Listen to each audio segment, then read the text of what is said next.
The 29 recommendations are calling for systemic change in many areas, including within Correctional Services Canada, the RCMP, and the Smith Cree Nation community.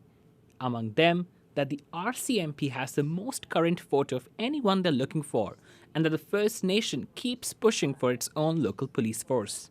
The recommendations also said Correctional Services Canada needs to fill important vacancies of psychologists, psychiatrists, and hire more elders, and to ensure offenders get continuous care and resources once they leave custody.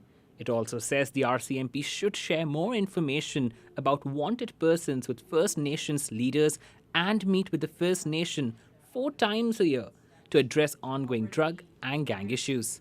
We've been working hard on some of those same themes, increasing communication with the First Nation. The recommendations are bringing new hope to family members. There's good recommendations there, positive. Like I said, just help me sleep at night, since there's still a couple more recommendations I would like to see, but I'm happy, at least they got honored. So if my sister's death means that something positive is going to come out of this, then her legacy is going to live on. Still, some family members say the recommendations ignored the impact of residential schools. One of the recommendations went onto the residential school and the impact. And for me, that was really noticeable. We haven't begun to see the shift in the generations that have pursued the education and the experience to be in those roles. And when that time comes, our communities will look a little differently.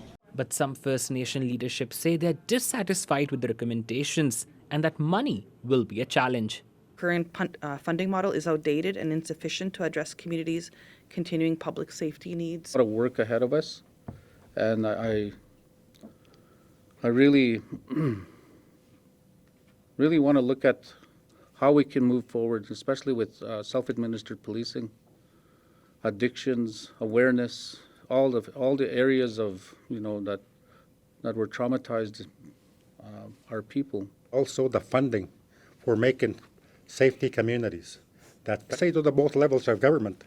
These recommendations, we like to call them call to action, not just recommendations. All the organizations that received recommendations will now have the chance to respond and figure out how to implement them. The First Nation says it wants to have meetings with each agency to ensure that those recommendations are actually put into place. Pratish Dayal, CBC News, Saskatoon.